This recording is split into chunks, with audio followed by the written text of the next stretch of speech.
Alexis, when you promised us that the world-famous Medical News Network would take us to new heights, we did not take you this literally. I didn't know we were going to get stuck up on a chairlift, Dr. Porter. I thought I'd planned a nice ski trip for everyone. We've been stuck on this chairlift for an hour, Del said. I can't even feel my toes. Take a chill pill, Dr. Wiley. Pull yourself together. Back when I was a boy, we walked up these kinds of hills sideways and never complained. Guys, calm down. Hey, why are electrophysiologists so great at giving diuretics? Why? They're into P waves. Don't you have a show to do? Oh, I don't think we're making it back, Doc. I gotta call the producers and tell them to cue up an Encore presentation. So, Porter, why did the medication cross the road? I don't know. Tell me. Didn't like its side effects. Oh my God. Side effects.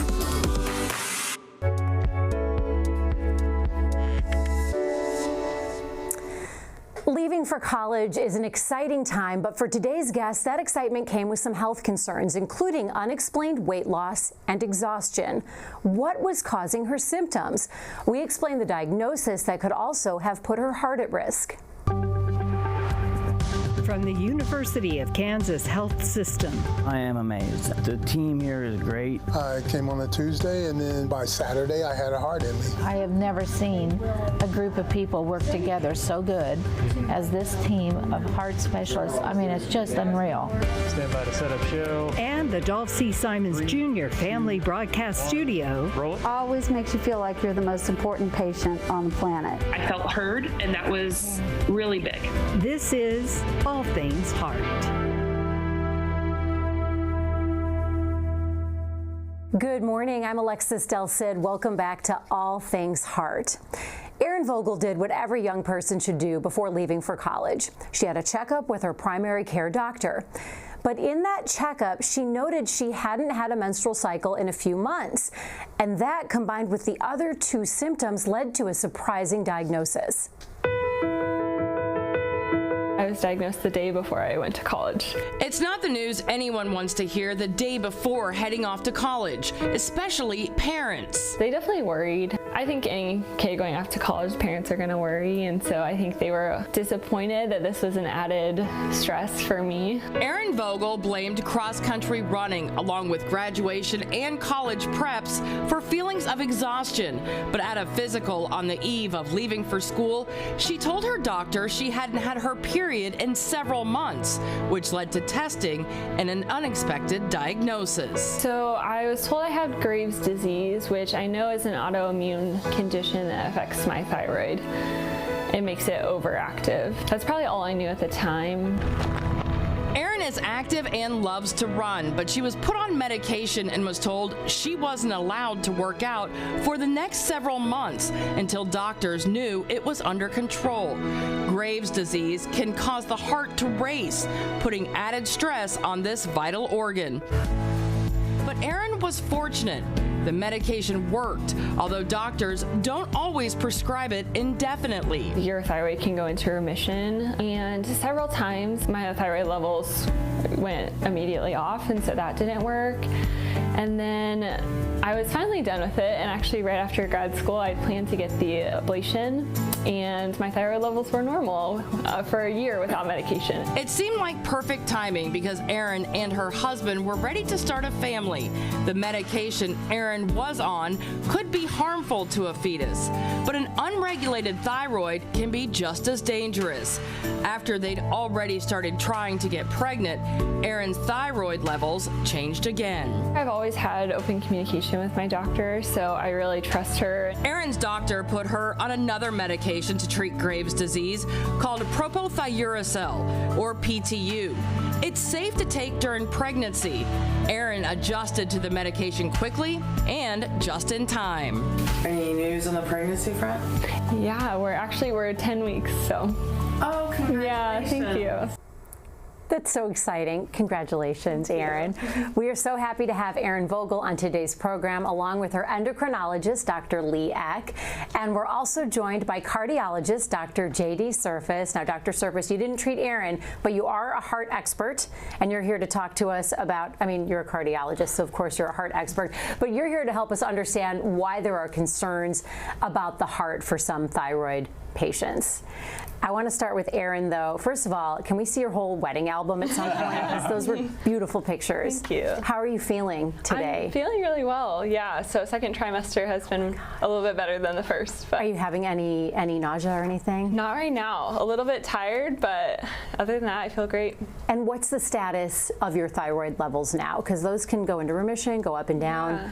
So actually, from the day that I found out I was pregnant, my thyroid levels have been normal without medication. So I've been really fortunate. So are you no longer taking the PTU? No, I'm not taking anything right now. So that's awesome. Yeah. Well, congratulations on that. That's one less thing you have to take or worry about. It is, yes. Dr. Eck, you shared with us some images that show the symptoms of Graves' disease, and I want to talk about this a little bit. The symptoms are nervousness, weight loss, feeling like your heart is racing, hand tremors, trouble swallowing, change in energy level. Looking at this, Erin, which were the ones that now looking back you had? So I definitely noticed a change in energy level. I was extremely tired, and then I'm trying to think, other than that, just weight loss, I think. And unexplained. Mm-hmm. Was it a lot, or was it like 5 pounds? No, I think it was like 10 to 15 pounds, yeah. Which is a lot on your frame. Yeah. And you'd missed a couple of menstrual cycles as well. Yeah. So that's another red flag. So Dr. Eck, I want to bring you in, and full disclosure, you're also my endocrinologist. Absolutely. Because like Erin, I was diagnosed with hyperthyroidism bordering on Graves' disease, but I've been in remission now for more than 3 years. So you might be in remission for a very long time, hopefully forever. Hopefully, yes. Dr. Eck, what's it like to see your patient back here now? You've treated her since she was a college kid. Yes, it's awesome to see Erin here. We were just comparing notes. I had forgotten that Erin went to K-State, which is where I went to school, and I met Erin when she was a college student, and I got to see her every time she was home for break. And as Erin mentioned, she did have a period where she was in remission and were able to titrate off thyroid medications for more than 1 year. During pregnancy, obviously, it's our preference to not have to use anti-thyroid medicines. So it's really fantastic that we were able to titrate off the propylthiouracil early in pregnancy or right before pregnancy, and that things have been quiet. We've been keeping a really close eye on Erin's thyroid levels throughout her pregnancy, and that's a real gift to be able to be so involved in the care of pregnant patients as an endocrinologist. How common is it to go into remission? Because the same thing happened when I was being treated. You go in and you're in remission, then all of a sudden, you know, I'd realize I had the jitters or some weight loss. Is that common to just go up and down like that? Well, with Graves' disease, we can use 3 treatment modalities. One treatment modality is antithyroid medications. The PTU that Erin is on. Methimazole is the preferred medication when we're not pregnant. We do use PTU in the first trimester of pregnancy, but otherwise we use methimazole for treatment of Graves' disease. And once we use methimazole for 1 to 2 years, we can taper down, and if our patients stay with normal thyroid levels, taper off. We can see a remission in up to 60% of patients with Graves' disease after treatment with methimazole. And certainly Erin entered that remission for a period of time. 40% have a recurrence, which Erin did have that recurrence, and unfortunately at a time period where she was making some important choices in life. But that's when we reinitiated PTU, actually, because I think you were wanting to achieve pregnancy at that point in time. How does the PTU work? What's happening inside the thyroid that's making that medication work and then be safer than the others? So both PTU and methimazole work by inhibiting thyroid hormone production by impact on iodine. And so they lower circulating thyroid levels, and we can see a lowering of the antibodies that are present in Graves' disease that cause the excessive thyroid hormone production with these medicines. We're going to get to Dr. Surface in one more second. One more quick question. I want to get to this image that you shared with us, Dr. Eck, showing us what Graves' disease looks like on a scan. Yeah. Can you explain what we're looking at here? So this is a radionucleotide test, and it shows incorporation of iodine throughout the thyroid gland, and that is consistent with Graves' disease.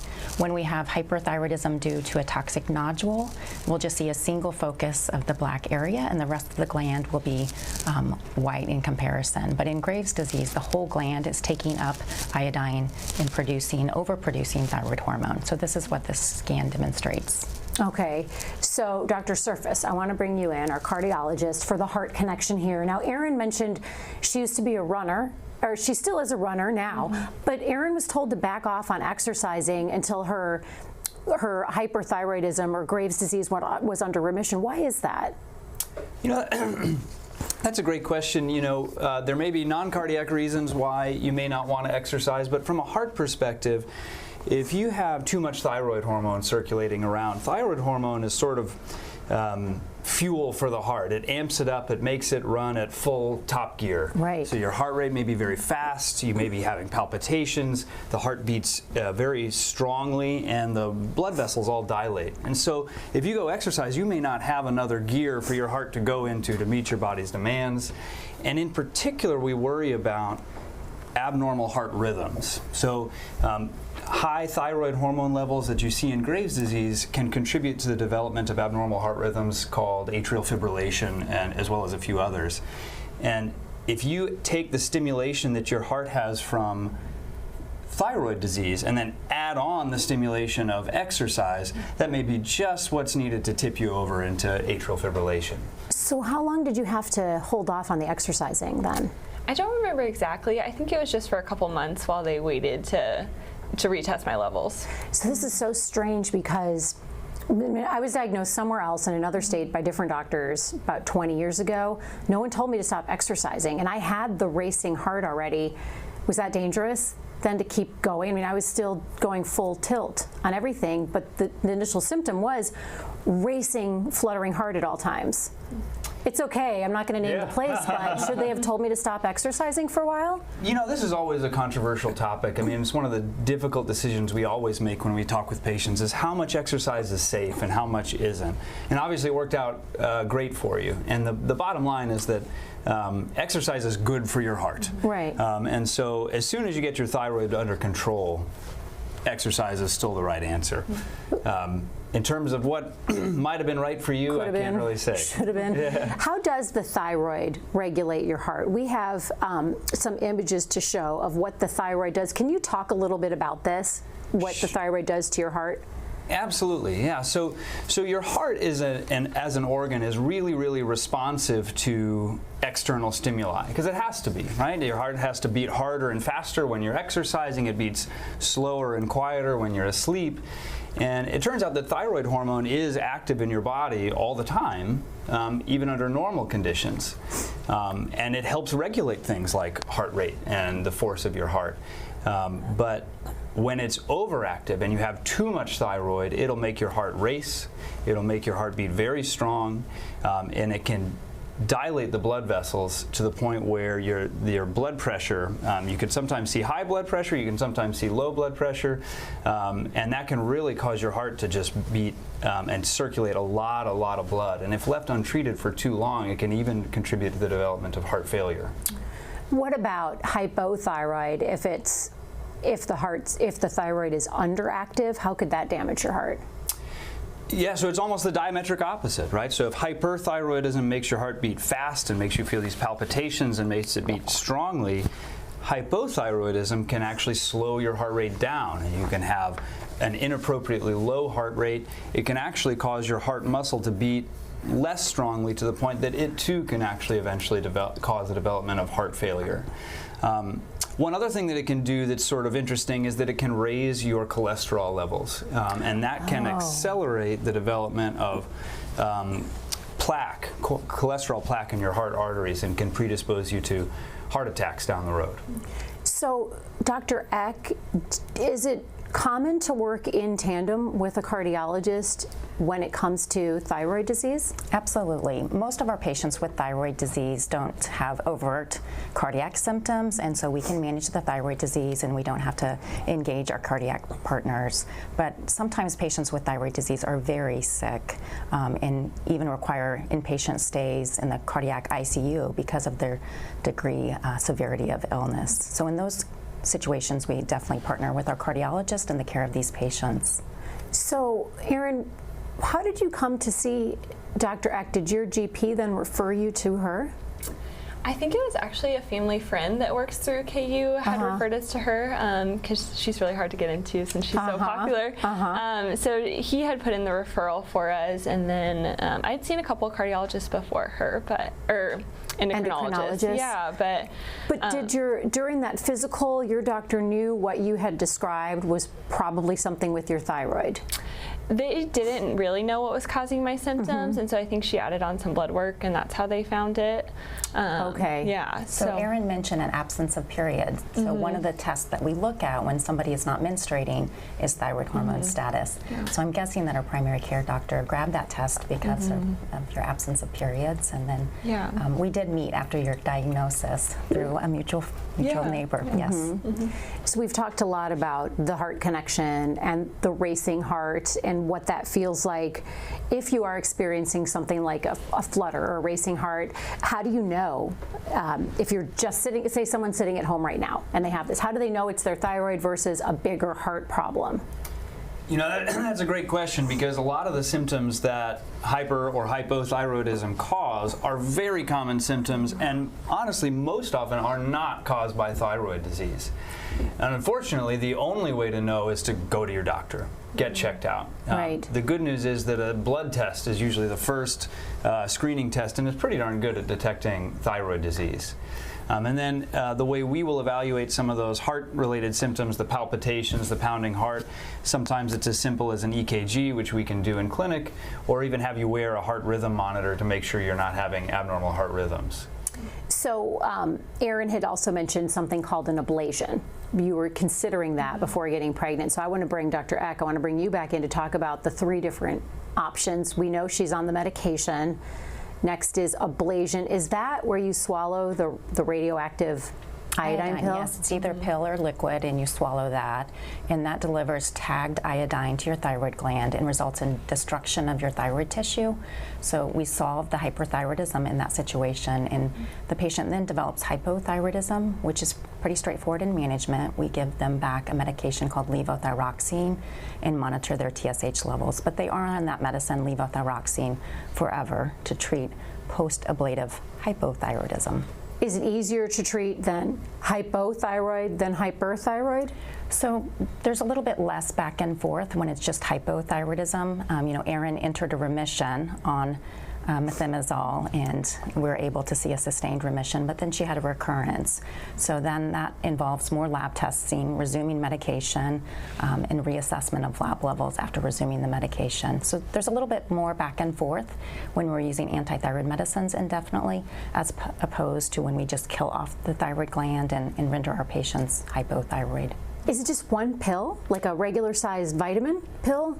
In terms of the radioactive iodine, it's either a capsule or a liquid that you take in our nuclear medicine offices here at KU. And how much liquid would it be? A shot, a drink? You know, I haven't ever taken one. I would say less than a shot, but I don't know. And then the third option would be having surgery to remove the thyroid. That's exactly right. Is that as simple as it sounds? Is it just I've seen some people who've had that. It's just a little tiny cut right here. Absolutely. And then you take it out. So I think surgery is never simple, and it's always associated with general anesthesia, but it is a very small incision at the bottom of the neck. Typically patients leave the same day or the next day, and typically there are no untoward consequences from that surgery. But I think we always have to be cautious and thoughtful about approaching surgery. And then is life for those patients the same as after the iodine pill? You just go back on a certain medication to keep the thyroid moving? That's right. We start levothyroxine, and they're on that medication indefinitely. We have a lot of questions that people have already submitted ahead of this discussion via email, and if you have questions right now for Erin, for Dr. Eck, or Dr. Surface, you can send them to us right now. We will answer them live. We are on YouTube, Facebook, the X platform, and the All Things Heart email. All the links on how to connect with us are right there on your screen. We are everywhere. So let's get to some of our viewer questions we already have coming in. And this one is from one of our Facebook viewers, Marcia. Marcia writes, I didn't know that hyperthyroidism could go into remission. Is it possible for hypothyroidism to go into remission as well? Generally, our patients with hypothyroidism do not have a remission of that. Generally, we're giving them back thyroid medication indefinitely once we diagnose hypothyroidism. Occasionally, we can see what we call postpartum thyroiditis. So following pregnancy, we can have a fluctuation of thyroid hormone status, initially hyperthyroidism and then hypothyroidism, and then a return to normal thyroid status. But in most patients that are diagnosed with hypothyroidism, that's a permanent condition because of destruction of normal thyroid cells, and they're on thyroid replacement medication indefinitely. Jennifer has a question. Jennifer wants to know, does Graves' disease itself have any risk factors to the unborn baby? Like if Erin hadn't had her Graves' disease treated, would her baby be at risk? Yes, we absolutely want to be very conscientious of treating Graves' disease in pregnancy. Untreated Graves' disease would put mom at risk for premature labor, for a baby with small birth weight. It would put the baby at risk for development of hyperthyroidism because those antibodies that are stimulating the mom's thyroid gland can also cross the placenta and stimulate baby's thyroid gland. So we keep close tabs on baby during pregnancy as well in patients with Graves' disease. Kelly texted. Kelly wants to know if missed periods are also a sign of hypothyroid. Hypothyroid is underactive. Yes, we can see an absence of periods with both hyperthyroidism and hypothyroidism. So that is a time period that we check TSH status in our menstruating women. Carl has a question about Graves' disease. Carl wants to know, is Graves' disease the most common thyroid disease? So Graves' disease is the most common cause of hyperthyroidism. There are some other causes, such as a toxic nodule, where there's a nodule or a focus in the thyroid gland that's overproducing thyroid hormone, no longer appropriately listening to our brain. We can also see a destructive thyroiditis, where we get inflammation in the thyroid gland and release of extra hormone. But Graves' disease is the most common cause of hyperthyroidism. Eddie has a great question, and I like this question because this was something we talked about way back when I was considering taking the radioactive iodine pill. Eddie wants to know if it's true you can't be around babies or children if you take the radioactive pill for your thyroid. We do ask patients to avoid children as well as pregnant women for several days after receiving the radioactive iodine pill, because we don't want those individuals to get exposure to the radioactive iodine. We were this was years ago. My son was like 3 when we were considering this, and when the doctor said that, and he was at the terrible 3s, and our terrible years went a few years. My husband was like, "You cannot be in a hotel for several days right now. I'm not going to make it." But I thought that was so wild that was the case. What about pets? I'm just asking for me now. Can you be around your pets after you swallow that pill? So the dose that we use in the treatment of hyperthyroidism is very low. We also use this pill in thyroid cancer at much higher doses. Okay. So I probably would offer caution depending on the dose allotment. And we also seek feedback from our nuclear medicine doctors about the timing of the restriction of being around other people and the duration of it. Bonnie has a question for Dr. Surface. Bonnie wants to know what's more dangerous to the heart, underactive thyroid or overactive thyroid? Wow, it's a great question. I think the answer is that both of them can be dangerous to the heart in different ways, and it's important to get those problems promptly recognized and treated. June has another question. This one's for you too, Dr. Surface. What do you do for heart palpitations? Is there a pill to slow down your heart? Good question. So if you have heart palpitations that are related to thyroid disease, the most important thing to do is get the thyroid disease treated. Right. But as you heard, that can sometimes take a while. You may be on methimazole or propylthiouracil for up to a couple of years or maybe more. And there are medicines that we use to help treat the palpitations, typically a class of medicines that we call beta blockers, which are very commonly used medications, especially by cardiologists, that really can slow the heart rate down and tamp down on those palpitations. There was a pill that they had suggested for me. It was really common. Do you know the name of? So we always start a beta blocker when patients present with hyperthyroidism, because that will acutely help with the symptoms. A common one that we use is atenolol, or propranolol is another one that we use. That was the one that I almost took, and then it went into remission. It was so sneaky how it kept coming and going, and it was the strangest experience, Erin. I'm sure you can relate to that. Yes. And so, so strange how you can't control whether or not it goes into remission. I mean, the pills help and such. And Logan has a question for Erin. Logan wants to know, and I think we touched on this, how long you had to wait before you could run again. Did you say a few months? I think it was a few months, and I think part of that was also like the weight loss. I just didn't want to exacerbate that with running, and so I think it was twofold, but I think it was like a couple months. Because I think it takes a while for it to show up in your labs, how accurate your so I think are. Once we get patients started on a beta blocker and slow down their heart rate, then exercise is a good thing to add back to the mix. And Erin's exactly right. Once we start anti-thyroid medication, generally we're looking at labs again in 4 to 6 weeks. So Erin was probably waiting for an update from her doctor to have an understanding of if her hyperthyroidism had improved or if it was still out of control. Alice has a question, and this happened to my aunt. Alice wants to know, why do some people's eyes bulge out from thyroid problems? Is it fixable?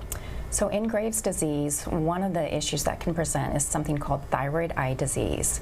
So those antibodies that stimulate our thyroid gland and result in excessive thyroid hormone production can also result in swelling around the eye and behind the eye, as well as inflammation.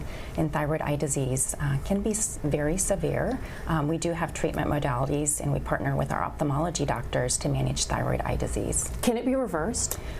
It too can go into remission. So if we can see a lowering of those antibodies that are stimulating the thyroid gland, then those antibodies also will be lower and less likely to stimulate inflammation and swelling around our eyes. And so the swelling can go down? Because my Aunt Velma, this was decades ago, but I don't think it was ever treated. She just always go down. And we do have treatment options, including steroids, to dampen thyroid eye disease. Lewis has one final question, and that is, can you have a heart attack if you don't get your thyroid treated? How common would that be? Well, I'm a cardiologist, so the answer to the question, can you have a heart attack, is always yes. Because it can happen to anybody. Yeah. But, you know, it would be pretty uncommon for thyroid disease to be directly responsible for a heart attack, but it can happen. More commonly, what we might see is if you have unrecognized underlying cardiac disease, for example, narrowings in your heart arteries that are present but hadn't been causing you problems before, in the presence of thyroid dysfunction, that might be unmasked, and so you might see chest pain, that sort of thing, and certainly that should always prompt an evaluation by your doctor. I've got one more quick question for Dr. Eck. I remember hearing that you should not be around secondhand smoke because it could cause your eyes to bulge out.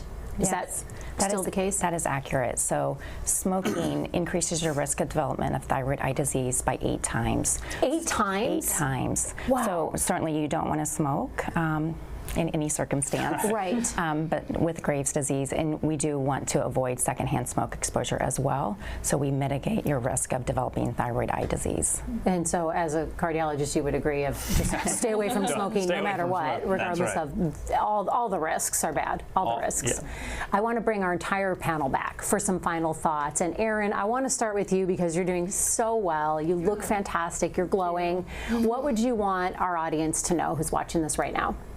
I think the main thing is, like any other disease, the key is to be compliant with what your doctors recommend, and as long as it's well regulated, you do obviously a lot better. So work with your team.